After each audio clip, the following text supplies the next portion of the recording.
બાવળામાં નજીવી બાબતે તલવાર, પાઇપ, લાકડીઓ જેવા ઘાતક હથિયારોથી હુમલો કરવામાં આવ્યો હતો। બાવળામાં આરુના પાણીની બોટલ લેવા જેવી નજીવી બાબતે હુમલો થયો હતો।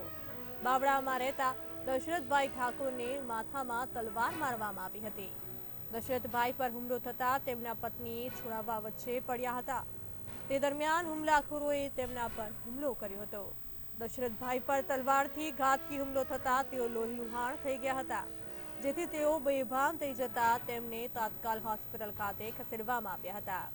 જ્યારે બાવળા પોલીસે ગુનો નોંધી આરોપીઓની ધરપકડ કરી કાયદેસરની કાર્યવાહી હાથ ધરી હતી। જીના ગાડામાં રહું છું। ગઈકાલ સાંજે પાણીની નજીવી બાબતે રવિ પગી જોડે મારે બોલાચાલી થઈ હતી।